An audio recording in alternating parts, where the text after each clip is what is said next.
വെച്ച് നടന്ന 17ാമത് Asia cup cricket ടൂർണമെന്റിൽ പാകിസ്ഥാനെ പരാജയപ്പെടുത്തി വിജയിയായത് നമ്മുടെ ഇന്ത്യയാണ്.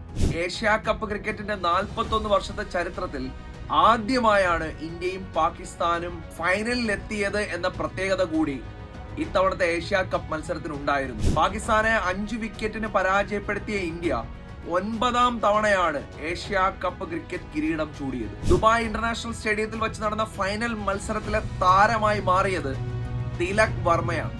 എന്നാൽ മാൻ ഓഫ് ദി സീരീസ് ടൂർണമെന്റിലെ താരമായത് അഭിഷേക് ശർമ്മയാണ്. ഏറ്റവും കൂടുതൽ റൺസ് നേടിയതും അദ്ദേഹം തന്നെയാണ്, 314 റൺസ്. മോസ്റ്റ് വാല്യുബിൾ പ്ലെയർ ആയി തെരഞ്ഞെടുക്കപ്പെട്ടത് കുൽദീപ് യാദവ് ആണ്. അദ്ദേഹം 17 വിക്കറ്റുകളാണ് ആകെ ടൂർണമെന്റിൽ നേടിയതെന്ന് കൂടി ഒന്ന് ഓർത്തു വച്ചേക്കുക. ഏഷ്യൻ ക്രിക്കറ്റ് കൗൺസിലിന്റെ തലവൻ ശ്രീ മുഹ്സിൻ നഖ്വിയാണ്.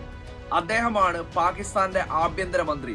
അതുകൊണ്ട് തന്നെ അദ്ദേഹത്തിൽ നിന്നും ഏഷ്യ കപ്പ് സ്വീകരിക്കാൻ ഇന്ത്യൻ ടീം വിസമ്മതിച്ചു എന്നത് ഈ ഏഷ്യ കപ്പിന്റെ ഒരു വിചിത്രമായ കാഴ്ചയാണ്. ഏഷ്യ കപ്പുമായി ബന്ധപ്പെട്ട വിശദമായൊരു നോട്ട് ലക്ഷ്യ കേരള എന്ന ടെലിഗ്രാം ചാനൽ നൽകിയിട്ടുണ്ട്. നിങ്ങൾ അതുകൂടി നന്നായിട്ടൊന്ന് വായിച്ചു നോക്കുക.